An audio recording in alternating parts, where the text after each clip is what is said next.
Дочери 49, молодая еще, чтобы уходить на тот свет, пожила бы еще, но что поделаешь, сердечко не выдержало. Много забот, все-таки свой бизнес. Переживала из-за свою выручку, из-за людей, которые на нее работают. Вот так работаешь как проклятый, чтобы потом иметь возможность отдыхать, а потом и не наступает, и думаешь, что лучше, жить скромно, но долго или вот так, как ее дочь. Наталья Игоревна вытерла слезы и принялась за работу. Быстрее нужно закончить, чтобы в самую жару не ехать домой в переполненном автобусе. Но недолго она махала тяпкой, вскоре пришлось сделать паузу. Она услышала странный шум и замерла, пытаясь определить, откуда он идет. Ей показалось, что это из-под земли. Присела и чуть ли не ползком начала осматривать участок внутри загородки и поняла, что это из трубы оградки идет какой-то гул. Даже были слышны едва различимые слова. Пожилая женщина посмотрела на солнце, вроде не сильно печет, чтоб такие галлюцинации были, от переживания тоже не могло быть. В первые дни ей очень плохо было, потом помолилась, решила, что ради внуков нужно жить. У младшей дочки дети есть. Сейчас, конечно, все еще переживает из-за смерти Ирочки, но с ума не сходит, взяла себя в руки. Поэтому сейчас непонятно, почему мерещится всякое. На всякий случай перекрестилась и снова к трубе прильнула, прислушалась и поняла, что действительно это из-под земли что-то слышится. Этого не могло быть, но можно было различить некоторые слова. Наталья Игоревна могла бы поклясться, что слышала «помогите, я живая». Сообразив, что это может быть ее дочь, она побежала к старушке за помощью. Там запыхавшаяся бабушка обратилась к двум сторожам и попросила их срочно раскопать могилу ее дочери. Мужчины переглянулись и сказали бабуле, чтобы она дурью не маялась, а выпила успокоительное. Они подумали, что бабка на старости лет обезумела. «Сами послушайте», — взволнованно сказала Наталья Игоревна, — «говорю вам, там живой человек помощи просит. Когда твою дочь похоронили?» — поинтересовался один из мужчин. Когда пожилая женщина назвала дату, тот сочувствием похлопал ее по плечу и сказал, что ей лучше поехать домой отдохнуть.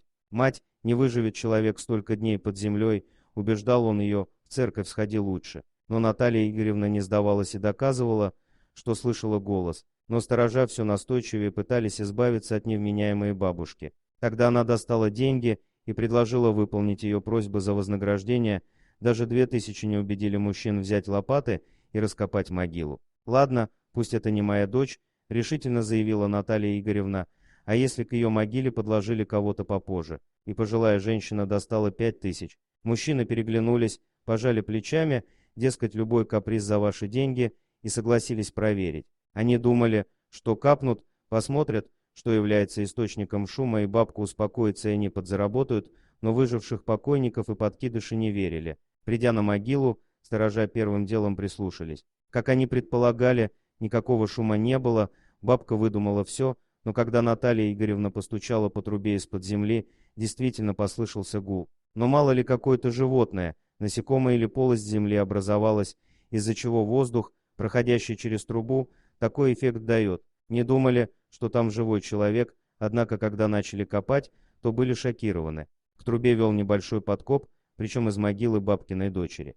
В итоге сторожа раскопали гроб, в котором лежала полуживая женщина. Каким-то чудом ей удалось выжить. Как потом рассказала Ирина, она пришла в себя в гробу, кричала, пыталась выбраться. Поняла, что ее уже закопали, ей удалось пробить отверстие в крышке гроба, и она начала раскапывать землю. Прокопав около полуметра, она уткнулась на полую трубу от ограды, это обеспечило доступ кислорода и минимальной влаги. После этого у нее появилась возможность немного отдохнуть и начать копать с новыми силами, но дальше пробраться не было возможности. Выше грунт состоял из крупных камней. Сторожа признались, что могильщикам приходится иногда засыпать могилы камнями. Соседний участок выравнивают и привозят оттуда, чтобы утилизировать. Ирина, наткнувшись на камни, отчаялась и думала, что так и помрет здесь заживо погребенная, но сегодня услышала, что у могилы кто-то есть, и стала кричать в трубу. К счастью, это оказалась ее мать. Посторонний человек вряд ли бы прислушивался и настаивал,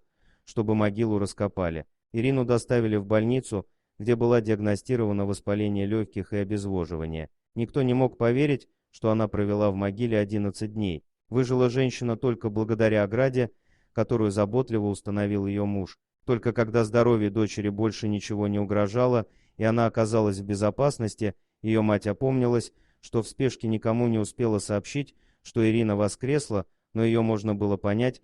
Началась суета, приехала скорая, полиция, вопросы начали задавать, а потом, когда пожилая женщина очухалась и сообразила, что и зятю нужно эту радостную новость сообщить, ее остановили правоохранители в интересах следствия. Попросили ее никому не рассказывать о чудесном спасении. Оказалось, что в крови Ирины были обнаружены следы отравляющего вещества, и как произошло так, что не было вскрытия, а смерть списали на сердце, было понятно. Кто-то специально поделал справки, то есть без взятки не обошлось. Подняли свидетельство смерти, а там значило, что вскрытие было, все подтверждено медзаключением. Чтобы не спугнуть преступника, Ирина пока оставалась официально мертвой. Наталью Игоревну распирала от радостной новости, что ее дочь жива, но в ее же интересах было молчать. И вот буквально в тот же вечер к ней пожаловал зять с закуской.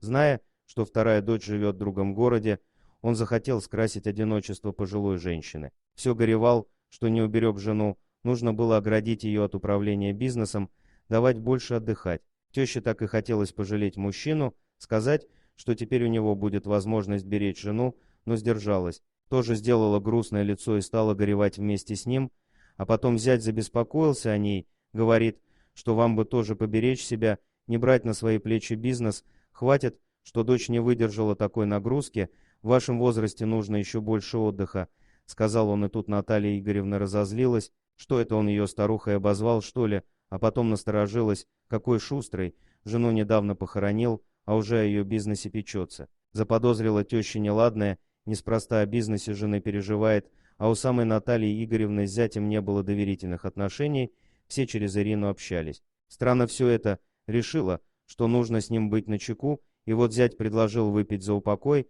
разлил поминальный коньяк, разложил закуску, которую в ресторане, видно, взял, а теща присматривается к нему, думает, буду есть и пить только после него. Только взялась за рюмку, а гость ударил себя по лбу и стал сокрушаться. «Вот дурак, забыл лимон», — сказал он, уже привык только с лимончиком пить. «У вас нет случайно?» — поинтересовался он. А ведь знал, что теща чай любит с лимоном пить, значит, наверняка есть у нее дома лимон. Конечно, конечно. Наталья Игоревна подскочила и побежала на кухню, а сама почти уверена, что зять что-то задумал. Стала в дверной проем за ним следить и не ошиблась.